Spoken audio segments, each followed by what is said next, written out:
Hello guys, welcome back to my YouTube channel Surendra Singh Bora. Guys आज बात करते हैं बीएड ब्रिज कोर्स के रिट पिटीशन के बारे में। जैसा कि आप जानते हैं कि बीएड ब्रिज कोर्स की तरफ से रिट पिटीशन जो है कि हाई कोर्ट में डाली गई है, तो स्टैंडिंग काउंसिल के वकील के द्वारा हमें क्या कहा गया है उसके बारे में बात करते हैं। जैसा कि आप देखते हैं मेरे हाथ में ये जो है कि काउंटर एफिडेविट का उत्तर है। सरकार ने जो उत्तर हमें दिया है तो उसमें फर्स्ट पीरियर क्या कही गई है जेसी पांडे जी की तरफ से। अतएव अत्यंत सम्मान पूर्वक प्रार्थना की जाती है कि यह माननीय अदालत काउंटर हलफनामे का रिकॉर्ड लें, अन्यथा आवेदक को अपूर्णीय क्षति और क्षति का सामना करना पड़ेगा। तो आप जो है कि उनका कहना है कि इस काउंटर हलफनामे का संज्ञान लें और इसको रिकॉर्ड करें।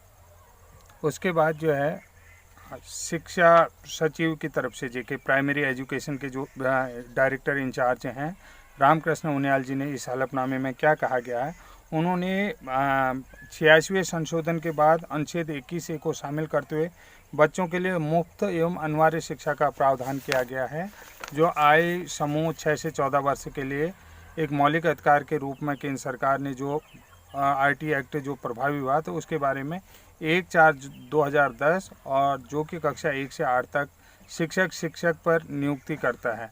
तो आरटी के अधिनियम 23 के तहत अपनी शक्ति का प्रयोग करते हुए उन्होंने केंद्र सरकार के रूप में अधिकृत किया है ताकि वह शिक्षक के रूप में नियुक्ति होने के लिए पात्र होने की न्यूनतम योग्यता का निर्धारित करे। यानी कि उन्होंने कहा है कि एनसीटीई जो है, एनसीटीई को ये जिम्मेदारी दी गई है कि वो जो है आरटी एक्ट जब 1/4/2010 को लागू हुआ तो कक्षा 1 से 8 तक शिक्षक के पद पर नियुक्ति का निर्धारण कौन करेगा? आरटी। और जो है कि वो आरटी एक्ट की धारा 23 के अंतर्गत अपनी शक्तियों का प्रयोग करेगा। तो इसमें जो है कि जैसा कि इससे पहले अधिसूचना 4/9/2001 द्वारा एनसीटीई द्वारा निर्धारित योग्यताएं प्रदान की गई थी, कम से कम 2 वर्ष की अवधि का बुनियादी प्रशिक्षण था। उसके बाद आप समझ रहे हैं एनसीटीई ने जो है कि 4 वर्ष का बीएलएड और 2 वर्ष का बीटीसी या 2 वर्ष का डिप्लोमा आदि की बात कही गई थी। तो एनसीटीई द्वारा 29/7/2011 को एक अधिसूचना के तहत कक्षा 1 से 5 तक पढ़ाने के लिए जो योग्यता रखी गई, उस योग्यता में जो है कि उन्होंने कम से कम जो है कि 50% अंकों के साथ जो है 2 वर्षीय डिप्लोमा होना चाहिए। 23/8/2010 के साथ और 29/7/2011 को पैरा 3 में उपरोक्त श्रेणियों में जो है कि उन्होंने कम करा, तो उसमें जो है कि बीएड योग्यताधारियों को भी लिया गया है। तो इसमें जो है कि आगे प्रस्तुत किया गया है, एनसीटीई ने उत्तराखंड सरकार सहित विभिन्न राज्यों से अनुरोध पर जो है दिनांक 17/10/2012 की अधिसूचना के माध्यम से उपरोक्त कट ऑफ तिथि 1/1/2012 को 31 मार्च 2014 तक और बाद में उत्तराखंड सरकार ने अनुरोध पर एनसीटीई द्वारा इस अधिसूचना को बढ़ाया गया, जो बाद में जो है कि 12/8/2014 से 31 मार्च 2014 और उसके बाद 31 मार्च 2016 तक बढ़ा दिया गया। उसमें ठीक यही कहा गया कि सबसे पहले जो है कि प्राथमिक एजुकेशन के लिए सबसे ज़रूरी है कि 2 वर्षीय डिप्लोमा होल्डर हो, उसके बाद 4 वर्षीय बीएलएड हो, या तो राज्य के किसी टीचर इंस्टीट्यूशन से जो जैसे कि जिला शिक्षा प्रशिक्षण संस्थान है जैसे डाइट है, तो वहाँ से 2 वर्षीय डिप्लोमा योग्यताधारी हो या 4 वर्षीय बीएलएड हो। जिला प्रशिक्षण संस्थान से जो है कि 2 वर्षीय डिप्लोमा को जो है कि वो लोग वरीयता देंगे। तो 2012 के बाद जो है इसको जो है कि और आगे बढ़ा दिया गया है। तो ठीक है, और आगे बढ़ा दिया है तो उसमें भी उन्होंने जो है कि संशोधन करा। उसके बाद जो है कि डीएलएड की अनुपलब्धता में बीएड को जो है कि वरीयता दी जाए। उसके बाद जो है शिक्षक नियमावली 2012 में समय समय पर संशोधन करा।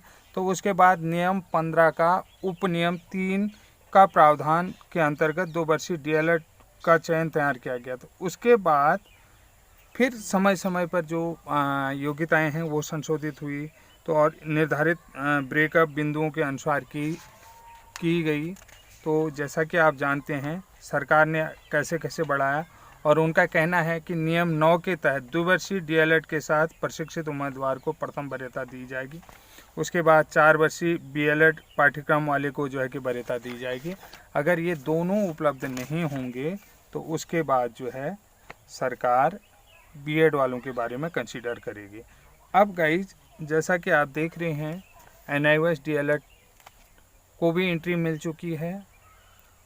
अब यहाँ पर थोड़ी सी दिक्कत वाली बात यह आ गई, जो बीएड वर्षवार चयन होता था उन लोगों के पदों में कमी आ गई, उन लोगों के पदों में कमी आ जाएगी। अब यहाँ पर जो है कि लड़ाई हो गई है। पहले जो है कि जो राज्य के शिक्षक प्रशिक्षण इंस्टीट्यूट, टीचर ट्रेनिंग इंस्टीट्यूट हैं, जैसे डाइट से प्रशिक्षण प्राप्त अभ्यर्थी हैं, उसके बाद अदर स्टेट से जो है कि प्रशिक्षण प्राप्त अभ्यर्थी हैं, उन लोगों को प्रायोरिटी मिल रही। उसके बाद जो है कि प्रायोरिटी की बात आती है तो फिर एनआईओएस डीएलएड को भी, जैसा कि इसमें भी कहा गया है, इस नियम में भी कहा गया है। अभी मैं आपको बताता हूँ कि क्या कहा गया है।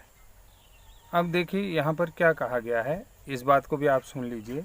2012 के विनियम समय समय पर संशोधित के साथ साथ एनसीटीई द्वारा समय समय पर जारी अधिसूचना में निहित प्रावधान के तहत किसी भी अन्य प्रशिक्षण योग्यता पर वरीयता, जैसा कि पहले कहा गया है कि एनसीटीई ने अपनी अधिसूचना 28/6/2018 के माध्यम से अपनी मूल अधिसूचना दिनांक 23/8/2010 और संशोधन किया है।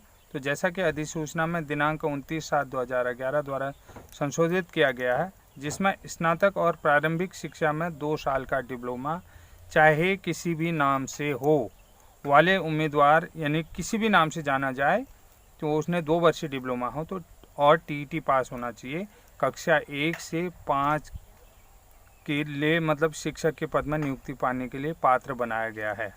ठीक है, इसमें ये चीज़ कहा गया। अधिसूचना दिनांक 28/6/2018 द्वारा बीएड में कम से कम 50% की बात कहता है वो।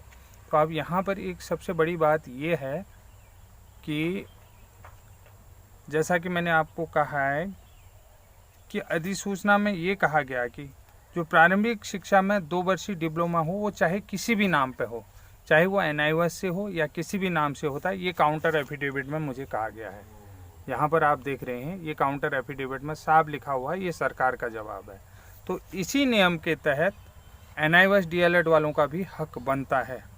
अब जो बीएड ब्रिज कोर्स की बात आती है, 2012 के सेवा नियमावली के बाद जो है कि